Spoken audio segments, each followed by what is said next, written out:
ನೆನಪಿಟ್ಟುಕೋ, ಕೊರ್ನಪಾತೆರ ತತ್ತಂದು and ಯಾನುಗುಡಿಯೆಂದು ಆಡಲ ಕ್ಷೇತ್ರಪಾಲೆ ಬುಡಯ ಕಟ್ಟುವ ನೇಮದಲ್ಲಿ ಉಗ್ರವಾಗಿ ಕೋಳಿಯ ರಕ್ತವನ್ನ ಹೀರಿ ತನ್ನ ಹೊಟ್ಟೆಯನ್ನ ತುಂಬಿಸೋದಿಕ್ಕೆ 10 ಸಿಯಾಳ ಕೊಟ್ಟರು ಕೂಡ ಕುಡಿದು ಮತ್ತೆ ಬೇಕು ಅನ್ನುವಂತಹ ಒಂದೇ ಒಂದು ದೈವ ಅಂದ್ರೆ ಅದು ಗುಳಿಗ.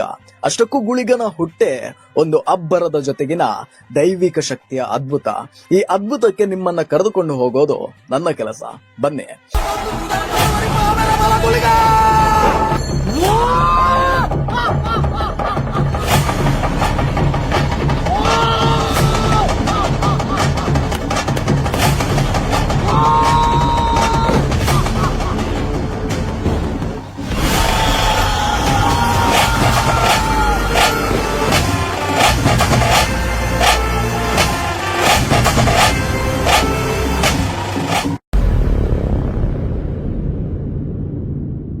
ಕೈಲಾಸ ಪರ್ವತದಲ್ಲಿ ಪರಶಿವನಿಗೆ ಪಾರ್ವತಿ ವಿಭೂತಿಯನ್ನ ತಂದು ಕೊಡ್ತಾರೆ.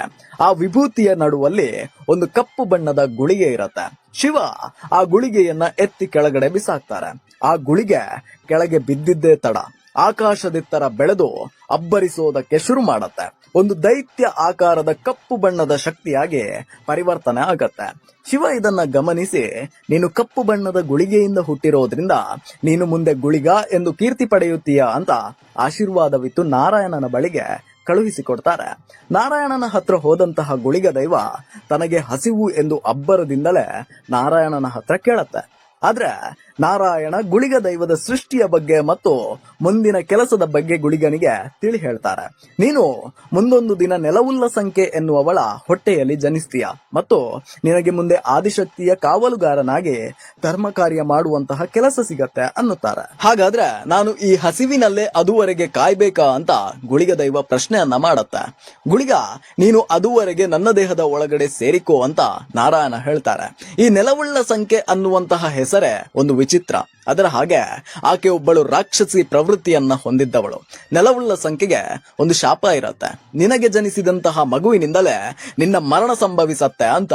ಅದಕ್ಕೆ ಆಕೆಗೆ ಜನಿಸಿದಂತಹ ಎಲ್ಲಾ ಮಕ್ಕಳನ್ನ ಆಕೆ ಭೂಮಿಗೆ ಜನ್ಮ ಇತ್ತ ಕೂಡಲೇ ತಿಂದು ಮುಗಿಸ್ತಾ ಇದ್ಲು. 23 ಮಕ್ಕಳನ್ನ ತಿಂದು ಮುಗಿಸಿದ್ದ ನೆಲವುಳ್ಳ ಸಂಖ್ಯೆ 24ನೇ ಮಗುವಿಗೆ ಗರ್ಭಿಣಿ ಆಗ್ತಾಳೆ.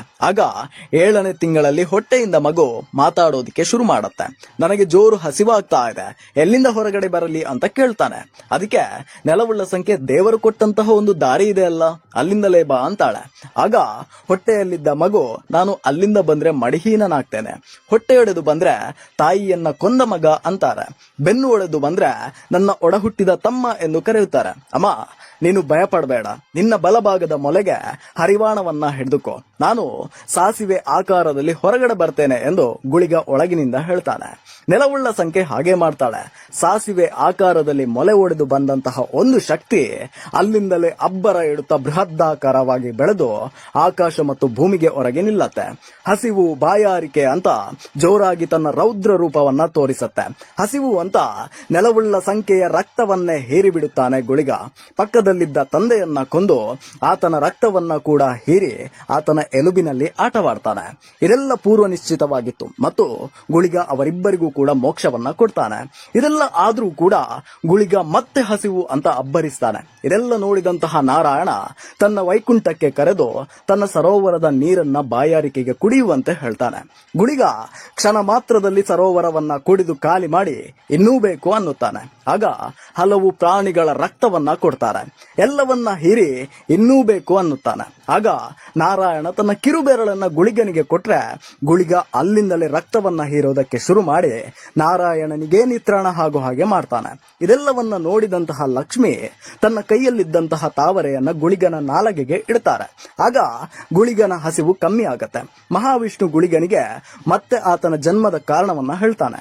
ನೋಡು, ನಿನ್ನ ಹಸಿವನ್ನ ತೀರಿಸೋದಕ್ಕೆ ನೀನು ಭೂಲೋಕಕ್ಕೆ ಹೋಗ್ಬೇಕು ಮತ್ತು ಅಲ್ಲಿ ದುಷ್ಟರ ರಕ್ತವನ್ನ ಹೇರ್ಬೋದು. ಆದ್ರೆ ನೀನು ನಿನ್ನ ನಂಬಿದವರನ್ನ ಕಾಪಾಡಬೇಕು ಮತ್ತು ಒಳ್ಳೆಯವರಿಗೆ ಬೆಂಗಾಲವಾಗಿ ಇರಬೇಕು ಅಂತಾರೆ.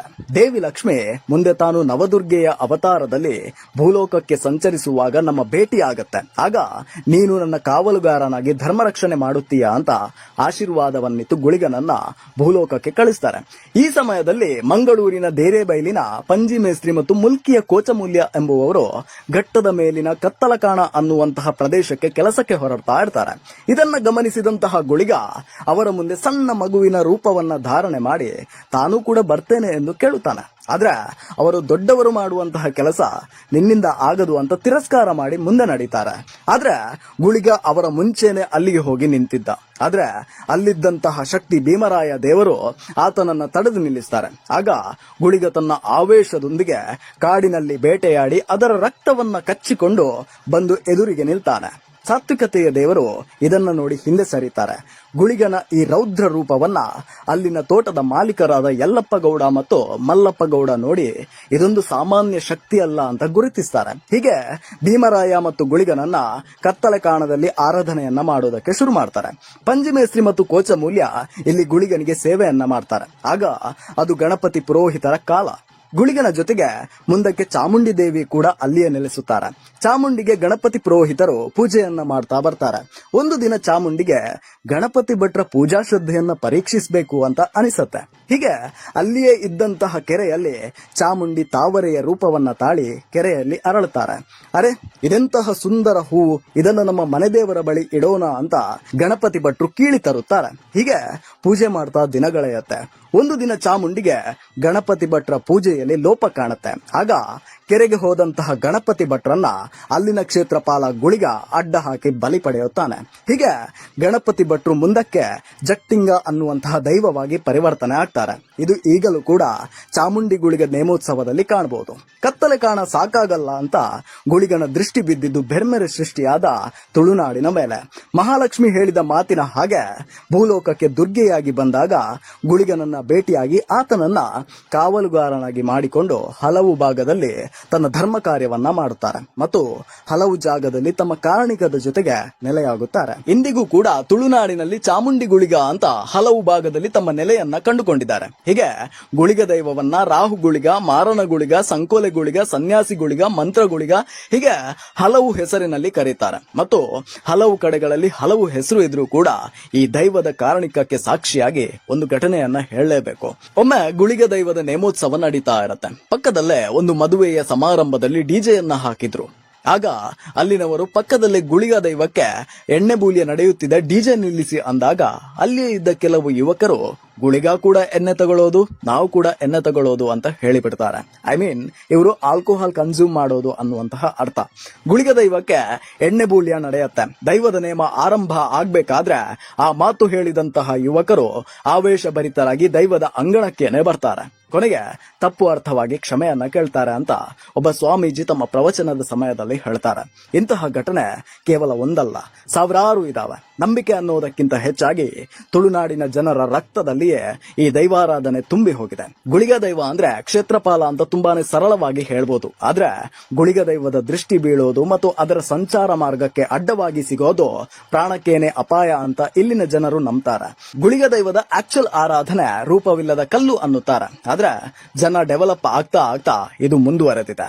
ಗುಳಿಗ ದೈವದ ಆಯುಧದ ಬಗ್ಗೆ ಜನ ಪ್ರಶ್ನೆ ಕೇಳೋದು ಇವತ್ತಲ್ಲ, ಈ ಹಿಂದೆನೆ ಶುರುವಾಗಿತ್ತು. ಪಾರ್ದಾನದಲ್ಲಿ ಬರೋ ಹಾಗೆ ಗುಳಿಗ ಬ್ರಹ್ಮದೇವರ ಆಶೀರ್ವಾದ ಮತ್ತು ವಿಷ್ಣುವಿನ ಅಪ್ಪನೆಯಂತೆ ಹಾಗೇನೆ ಶಿವನ ಬಲವನ್ನ ಪಡೆದು ಶಿವನ ಬಲಭಾಗದ ಆಯುಧಕ್ಕೆ ಕೈಕೊಟ್ಟು ಹಿಡಿದು ಬರುತ್ತಾನೆ ಅಂತ ದೈವನರ್ತಕರು ದೈವದ ಕಲಾ ಅನ್ನುವಂತಹ ಕಾರ್ಯಕ್ರಮದಲ್ಲಿ ಹೇಳ್ತಾರೆ.